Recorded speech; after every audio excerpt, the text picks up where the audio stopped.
નમસ્કાર, હું ચિરાગ. રાજ્યમાં સ્થાનિક સ્વરાજની ચૂંટણીનો જંગ બરાબરનો જામ્યો છે ત્યારે મુખ્યપ્રધાન ભૂપેન્દ્રભાઈ પટેલના મત વિસ્તાર અમદાવાદમાં ઘાટલોડિયામાં TV9ની ટીમ પહોંચી અને મતદારનો મિજાજ જાણવાનો પ્રયત્ન કર્યો.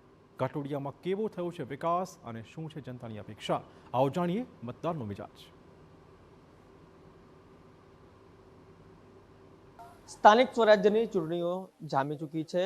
સરકાર અને આ ઉપરાંત તંત્ર પાસે લોકો સતત આશા અને અપેક્ષા રાખી રહ્યા છે. આ ઉપરાંત પાછલા સમયમાં થયેલા કાર્યોને લઈને પણ દરેકના પોતપોતાના વ્યૂ છે. ત્યારે અમદાવાદના ગોતામાં કેટલાક મહિલાઓ છે તે વર્ષોથી ભેગા થાય છે. તેમની સાથે વાત કરશું.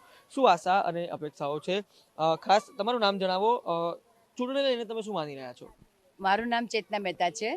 અત્યારના મને અહીંયા અમદાવાદમાં 25 વર્ષ થયા, પણ 25 વર્ષમાં મેં હમણાં ઘણો બધો વિકાસ જોયો છે ગુજરાતમાં.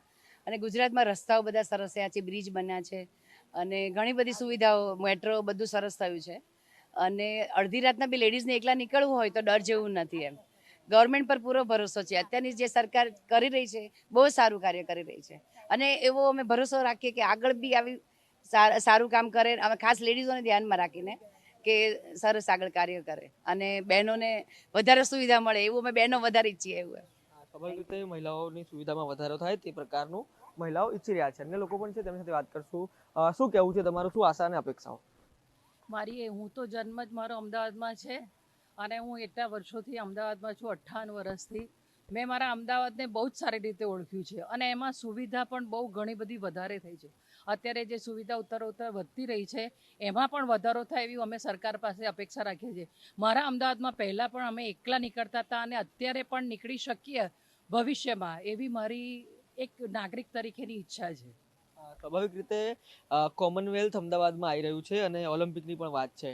બાળકોને સતત વિકાસ થાય, સ્પોર્ટિંગ કલ્ચર ડેવલપ થાય તે માટે પણ એક પ્રયાસ છે. કઈ રીતે જોઈ રહ્યા છો આને?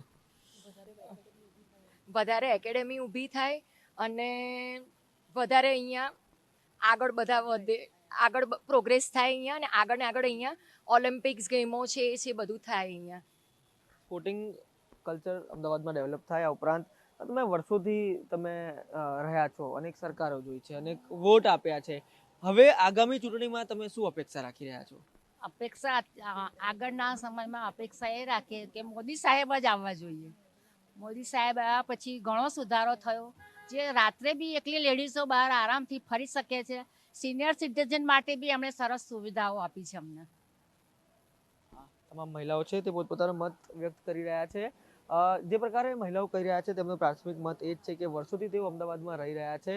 સુરક્ષાને લઈને તેઓ તંત્રના કામથી ખુશ છે, પરંતુ જે વાત છે તેમાં એ જ બહાર આવ્યું છે કે જે રોડ રસ્તાની સમસ્યા છે તેમાં ક્યાંક સુધાર થવો જોઈએ. આ ઉપરાંત આગામી સમયમાં જે પ્રકારે અમદાવાદમાં કામ થવા જોઈએ, ચાહે બ્રિજના વાત હોય, રોડ રસ્તાની વાત હોય, તેમાં પણ સુધાર થવો જોઈએ. કેમેરા પર્સન ઇમરાન શેખ સાથે રોનક વર્મા, TV9 અમદાવાદ.